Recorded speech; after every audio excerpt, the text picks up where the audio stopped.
The kitchen was silent, except for the hum of the refrigerator, a stark contrast to the chaos outside.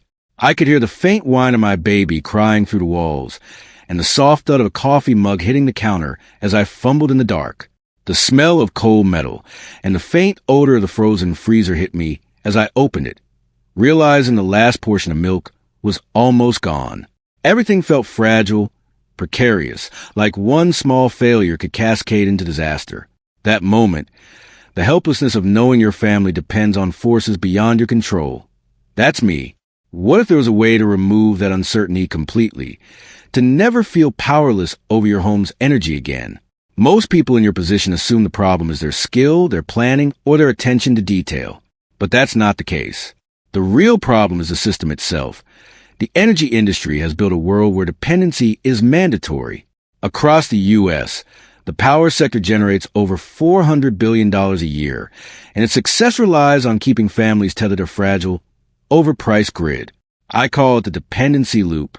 For decades, we've been conditioned to believe self-sufficiency is impossible, that only expensive solar arrays, finicky wind turbines, or noisy generators can keep a home powered. I've spent years researching, speaking with experts, and seeing how thousands of families unknowingly pay into a system designed to keep them dependent. Scenario 1. I remember it vividly. 2 days without power. Our freezer thawed, and our baby cried from hunger. The only milk left was the last portion we had, and the helplessness hit me like a wave. I blamed myself. I should have planned better, I thought. But no amount of planning could protect us from a system that doesn't warn families before rolling blackouts. Scenario 2. Then came the bills. After another month, the electric meter spun, as if mocking every effort to save. The constant anxiety of predicting costs, adjusting usage, and worrying about an unexpected surge became a daily grind. I thought, maybe I'm just bad with budgeting. Yet the real problem was the pricing model designed to profit from unpredictability and scarcity. Scenario 3. Finally, attempts at alternative solutions. I tried solar panels, wind turbines, and generators. Solar required $10,000 and complex permits. Wind turbines were unreliable. Generators were loud, costly, and still tethered me to fuel prices. I convinced myself there's no alternative for someone like me. And here's what all three of these situations have in common. Every failure, every wasted hour, every dollar lost stems from the same root cause, the systemic lock-in by the energy companies. They've kept this knowledge hidden, making self-sufficiency seem impossible. What nobody tells you is how much energy can be generated at home, cheaply and efficiently, if you understand the right approach. After enough failed builds and endless research, I started asking a different question. What if the answer wasn't buying a new system, but rediscovering an old, efficient technology overlooked by modern industry? That's when I discovered the flywheel. In a small village in Australia, families generate their own power.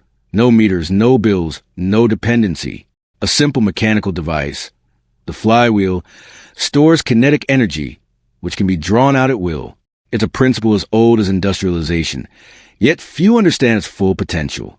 I teamed up with Craig Brooks, a renewable energy enthusiast with 23 years of experience. Together, we refined a design for ease, safety, and efficiency.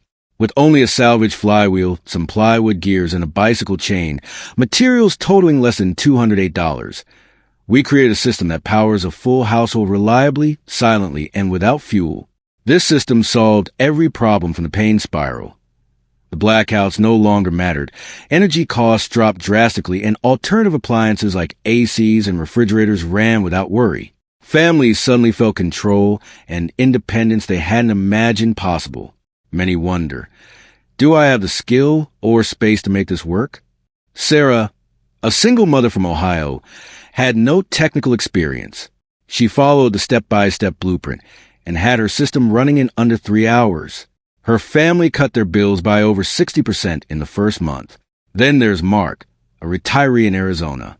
He built the system in his small backyard and now powers everything, including his energy-intensive medical devices, without fear of outages. What makes it work is this. The system doesn't rely on weather, fuel, or large upfront investments. It leverages a simple, proven principle, stored kinetic energy, that delivers consistent, predictable power. Imagine 6 months from now. The same blackouts, unpredictable bills, and stress, unchanged. The energy companies continue to profit, while families stay trapped in the dependency loop. Now imagine taking one small step. Implementing a simple energy system that allows you to store and use your own power. The difference is clear. Bills are lower, appliances run smoothly, and the family feels secure. You've already done the hard part by understanding the problem. The plans just haven't been keeping up with you. Every struggle you face to manage energy has been evidence of effort, not failure. Now, the next step is simple. Explore the system that hundreds of families have used to regain independence. If you want to see what I use for every build, I left a link in the description. Like and subscribe for more insights on energy independence. And share your thoughts in the comments below.